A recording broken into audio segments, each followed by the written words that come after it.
مفتی محمد شفیع کے بیانات سننے کے لیے یقین محکم چینل کو سبسکرائب کریں۔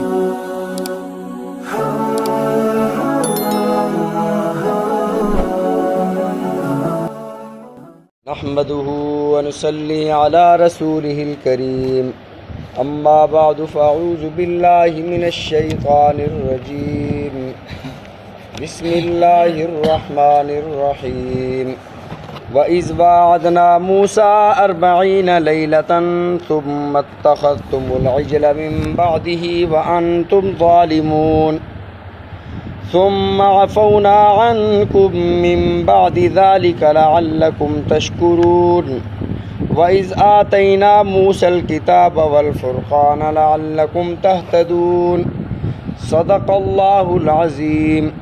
اللهم صل على محمد وعلى آل محمد كما صليت على إبراهيم وعلى آل إبراهيم إنك حميد مجيد اللهم بارك على محمد وعلى آل محمد كما باركت على إبراهيم وعلى آل إبراهيم إنك حميد مجيد۔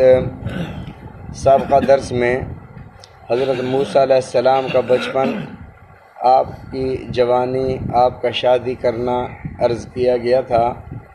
حضرت موسیٰ علیہ السلام جب اللہ کی بارگاہ میں پہنچے تو اللہ رب العزت نے ارشاد فرمایا کہ موسیٰ فرعون کے پاس جاؤ اور اس کو میرا دین پیش کرو، میری توحید پیش کرو۔ تو موسیٰ علیہ السلام نے اللہ کی بارگاہ میں دعا فرمائی اور وہ دعا اللہ رب العزت نے ریکارڈ فرما کر امت محمد صلی اللہ علیہ وسلم کے حوالے فرما دی۔ وہ دعا تھی رب اشرح لی صدری، اللہ میرے سینے کو کھول دے۔ اس کا کیا مطلب ہے سینے کو کھول دے؟ اس کا مطلب یہ ہے کہ جب میں بات کر رہا ہوں تب بہت سارے مضامین جو تیری توحید کے متعلق ہوں وہ خود بخود تیری طرف سے میرے سینے میں الہام ہو رہے ہوں اور تیری مدد اور نصرت حاصل ہو۔ اور مجھے جب تک بندے کو خود بات سمجھ نہ آئے وہ دوسروں کو نہیں سمجھا سکتا۔ تو فرمایا کہ مجھے تیرے احکامات میرے سینے پر، میرے دل پر ایسے کھل جائیں جس طرح دن روشن ہو جاتا ہے، تو پھر میں ایسے آگے سمجھا سکوں گا۔ تو اللہ نے فرمایا رب اشرح لی صدری، اللہ میرے سینے کو کھول دے، میرے دل کو روشن فرما دے۔ اب یہ تو حضرت موسیٰ علیہ السلام مانگ رہے ہیں، لیکن میرے آقا علیہ السلام کا اعزاز اللہ رب العزت نے یہ ارشاد فرمایا کہ رسول اللہ صلی اللہ علیہ وسلم نے یہ والا سوال نہیں کیا کہ اللہ میرے سینے کو روشن فرما دے۔ اللہ نے خود ہی ارشاد فرمایا الم نشرح لک صدرک، اے میرے محبوب ہم نے آپ کے شرح صدر عطا فرما دیا۔ رب شرح لی صدری ویسر لی امری، میرے معاملات کو، میرے کاموں کو میرے لیے آسان فرما دے۔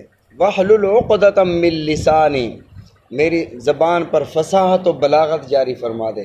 فصاحت بلاغت کہتے ہیں جو لفظ جہاں استعمال ہونا ہے وہ لفظ اس موقع پر منہ سے نکلے، اور ایک لفظ کی، ایک جملے کی تشریح کے لیے بہت زیادہ نہ بولنا پڑے، مختصر بولنا پڑے، بات مختصر ہو، پرمغز ہو، اسے کہتے ہیں فصاحت و بلاغت۔ فرمایا کہ مجھے فصاحت و بلاغت عطا فرما، یفقہو قولی، تاکہ وہ میری بات سمجھ جائیں، میرے اہل میں سے میرے لیے ایک بوجھ اٹھانے والا، میرا ساتھ دینے والا نبی بنا دے۔ ہارون اخی، اس کو بنا دے جو میرا بھائی حضرت ہارون ہے۔ تو اللہ رب العزت نے حضرت ہارون علیہ السلام کو بھی نبوت عطا فرمائی کم و بیش۔ 1,24,000 انبیاء علیہم الصلاۃ والتسلیمات میں سے انبیاء کا انتخاب اللہ نے فرمایا۔ ہارون علیہ السلام کو جو اللہ نے نبوت عطا فرمائی، یہ حضرت موسیٰ علیہ السلام کی دعا پر نبوت دی گئی۔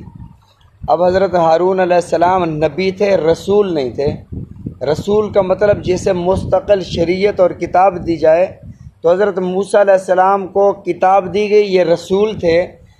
اسی لیے حضرت موسیٰ علیہ السلام کا کلمہ ہے لا الہ الا اللہ، موسیٰ کلیم اللہ۔ رسول کا کلمہ ہوتا ہے، نبی کا اپنا کلمہ نہیں ہوتا۔ تو حضرت ہارون علیہ السلام نبی تو تھے، رسول نہیں تھے۔ نبی اور رسول میں یہی فرق ہے کہ رسول کو اللہ تعالیٰ مستقل شریعت، مستقل کتاب عطا فرماتے ہیں، اور نبی کو مستقل کتاب اور شریعت نہیں ملتی، وہ پچھلے نبی کی کتاب اور شریعت کو آگے چلاتا ہے۔ تو ہارون علیہ السلام اللہ کے نبی تھے، رسول نہیں تھے۔ حضرت موسیٰ علیہ السلام اللہ کے رسول تھے۔ یہ میں نے تشریح اور تعریف اس لیے کی کہ ایک غیر مسلم مجھے کہنے لگا کہ قرآن مجید میں یہ تو لکھا ہوا ہے کہ حضرت محمد الرسول اللہ صلی اللہ علیہ وسلم آخری نبی ہیں، آخری رسول تو نہیں لکھا ہوا۔ اب دیکھو، مسلمان کو نہیں پتہ ہے کہ قرآن مجید میں کیا لکھا ہوا ہے، غیر مسلم کو پتہ ہے کہ قرآن مجید میں کہتا ہے کہیں بھی دکھا دو پورے قرآن پاک میں کہ نبی علیہ الصلوۃ والسلام کے بارے میں لکھا ہو کہ وہ آخری رسول تھے، آخری نبی لکھا ہوا ہے، تو ہم تو بھئی اپنے جو ہمارا بڑا ہے ہم اسے تو رسول مانتے ہیں، نبی تو نہیں مانتے۔ اس سے منع فرمایا کہ نبوت ادنا درجہ ہے، رسالت اعلیٰ درجہ ہے۔ نبوت ادنا درجہ ہے، رسالت اعلیٰ درجہ ہے۔ جب نبی علیہ الصلوۃ والسلام کے بعد ادنا درجہ کسی کو نہیں مل سکتا، نبوت نہیں مل سکتی، آخری نبی ہیں یہ قرآن میں لکھا ہوا ہے، پھر بڑا درجہ رسالت کیسے مل سکتا ہے؟ اللہ نے ادنا درجے سے منع فرمایا۔ اس کی مثال یوں سمجھیں کہ قرآن مجید میں اللہ نے فرمایا کہ والدین کو اف نہ کہو۔ اب اف ادنا درجہ ہے، تھپڑ مارنا یا دھکا دینا یہ اگلا درجہ ہے، اعلیٰ درجہ ہے ظلم کا۔ اب بندہ کہے کہ میں تو اف نہیں کہتا نا، قرآن مجید میں اف سے منع ہے نا، تھپڑ سے تو منع نہیں ہے، قرآن مجید میں دھکا دینے سے تو منع نہیں ہے، اف سے منع ہے۔ بھئی ہم اسے کہیں گے کہ ادنا درجے سے جب منع کر دیا کہ اف بھی نہیں کہنا، پھر اعلیٰ درجہ خود بخود منع ہو گیا۔ نبوت جو ہے اس سے منع کر دیا کہ آپ آخری نبی ہیں، اس کے بعد کوئی نبی نہیں ہے۔ جب ادنا درجہ منع ہو گیا تو پھر اعلیٰ درجہ رسالت کیسے آ جائے گا؟ تو حضرت ہارون علیہ السلام کو اللہ نے نبی بنایا، پھر حکم فرمایا کہ آپ جاؤ، فَاذْهَبَا اِلَىٰ فرعون، فرعون کی طرف جاؤ، اِنَّهُ طَغَىٰ، وہ سرکش بن چکا ہے۔ لیکن وہاں جا کر ایسے نہیں بات کرنی کہ فوراً جا کر اس کے خداؤں کو جھوٹا کہنا شروع کر دو، ایسے نہیں بات کرنی۔ سورہ طٰہٰ میں اللہ رب العزت نے وضاحت کے ساتھ ارشاد فرمایا فَقُولَا لَهُ قَوْلًا لَيِّنًا لَعَلَّهُ يَتَذَكَّرُ أَوْ يَخْشَىٰ۔ فَقُولَا لَهُ، آپ اس سے بات کریں گے، آپ دونوں، لَيِّنًا نرمی کے ساتھ، لَعَلَّهُ يَتَذَكَّرُ أَوْ يَخْشَىٰ، شاید کہ وہ ڈر جائے یا نصیحت حاصل کر لے۔ تو یہ امت مسلمہ کے علماء کو، امت مسلمہ کے نصیحت کرنے والوں کو سبق ہے کہ نصیحت طریقے سے اور انداز سے اور پیار سے کرنی ہے۔ میرے سامنے کا ایک واقعہ ہے، ایک بندہ کھڑے ہو کے تربوز کھا رہا تھا، دوسرا کوئی جماعت کا ساتھی تھا، اس نے اسے کہا کہ کیا یار تم جانوروں کی طرح کھڑے ہو کر کھا رہے ہو؟ تو اب وہ اسے الجھ پڑا، تو بڑا آ گیا مولوی مجھے سمجھانے والا، تو بجائے اصلاح کے اور خرابی پیدا ہو گئی۔ مولانا طارق جمیل صاحب فرماتے ہیں ایک شخص مجھے ملا 40 سال وہ مسجد میں نہیں آیا۔ اس نے بتایا کہ ایک دن میں نماز کا وضو کر رہا تھا تو امام صاحب آئے تو انہوں نے کہا ماشاءاللہ آ گئے ہو جی، آج بڑھ گئے مسجد۔ کہتے وہ جو پانی میرے ہاتھوں میں تھا وہ ادھر ہی پھینک دے اور میں پیچھے چلا گیا، اور 40 سال تک میں مسجد میں نہیں آیا۔ تو اللہ نے جو اپنے 2 پیغمبروں کو حکم فرمایا فَقُولَا لَهُ قَوْلًا لَيِّنًا لَعَلَّهُ يَتَذَكَّرُ أَوْ يَخْشَىٰ، بات کس سے کرنی ہے؟ دنیا وقت کا سب سے بڑا فرعون ہے، اور جو کہتے ہیں انا ربکم الاعلی، میں سب سے بڑا رب ہوں، اللہ کے مقابلے میں آیا ہے۔ لیکن اللہ نے ایسے فرعون سے بات کرنے کے لیے بھی اپنے دونوں پیغمبروں سے فرمایا نرمی سے بات کرنی ہے۔ جب فرعون سے نرمی سے بات کرنی ہے، پھر امت محمد صلی اللہ علیہ وسلم کے کسی فرد سے الجھ کے بات کرنی ہے، تبلیغ کا انداز یہ نہیں ہے۔ تو فرمایا کہ جب انہوں نے وہاں پر فرعون کو دعوت دی تو فرعون نے مناظرہ کیے، وہ سب سے زیادہ حضرت موسیٰ علیہ السلام کا واقعہ قرآن مجید میں جس طرح بکھرا ہوا ہے، تو فرعون نے بلا لیے کہ یہ جادوگر آ گئے ہیں، جادوگری کا مقابلہ ہے، وہ ایسا ایسا آئیں گے۔ بہرحال حضرت موسیٰ علیہ السلام پھر ہجرت فرما کر وہاں رہے، وہ رہنے کو مختلف مقامات پر اللہ رب العزت نے ارشاد فرمایا۔ حضرت موسیٰ علیہ السلام پھر بنی اسرائیل کو لے کر، نبوت مل چکی تھی، بنی اسرائیل کو لے کر چلے گئے، دریا کراس کر گئے بحر قلزم، اور اس کے بعد آگے جو علاقہ تھا اس علاقے کو کہا جاتا تھا وادی تیہ۔ وادی تیہ صحرائی میدان تھا، کوئی سائے کا نظام نہیں تھا۔ اللہ رب العزت نے بنی اسرائیل کے اوپر بادلوں کا سایہ کر دیا اور من اور سلوہ نازل ہوتا تھا۔ من کہتے تھے ایک حلوے ٹائپ، ایک میٹھی خوراک تھی، اور وہ ایسے نہیں کہ فرشتے لاتی ہوں ان کا دسترخوان سج جاتی ہوں، ایسا نہیں تھا۔ وہاں درخت تھے نا، صحرائی درخت تھے، ان کے پتے ہوتے تھے، جب یہ رات کو سوتے صبح اٹھتے تو ان پتوں کے اوپر حلوے کی طرح کی کوئی، وہ اسے من کہا جاتا تھا، اس کی تہ جمی ہوتی تھی، ان پتوں سے یہ لے کر کھاتے تھے، برتنوں کی بھی ضرورت نہیں تھی۔ اور سلوہ جو تھا وہ پرندے آ جاتے تھے، انہیں پکڑ کر یہ بھون کر کھاتے تھے۔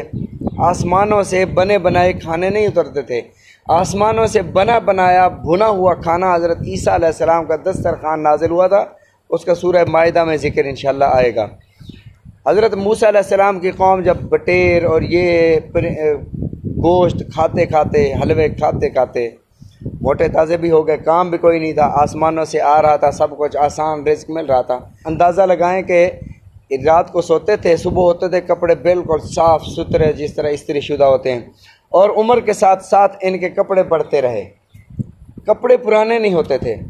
اور اللہ نے فرمایا کہ یہ ساتھ ایک بستی ہے، قوم عمالقہ، انطاکیہ کی بستی ہے، یہاں آپ چلے جاؤ، ان سے جہاد کرو، ارض مقدس ہے، اللہ تمہیں وہاں ان کے دلوں میں رعب ڈال کر وہ والے مکانات اللہ تمہیں دے دیں گے۔ اگر تم اکتا گئے ہو کہ جی بادلوں کے سائے میں، یہ کہنے لگے بادلوں کے سائے میں ہم نہیں رہ سکتے ہمیشہ، ہمیں تو مکانات اور محلات چاہیے، تو اللہ نے فرمایا کہ یہاں چلے جاؤ جہاد کرو۔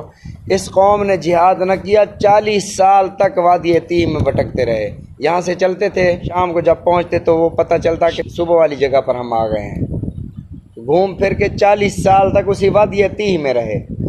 پھر حضرت موسیٰ علیہ السلام کا وصال بھی اسی دھرتی پر، اسی وادی تیہ میں ہوا۔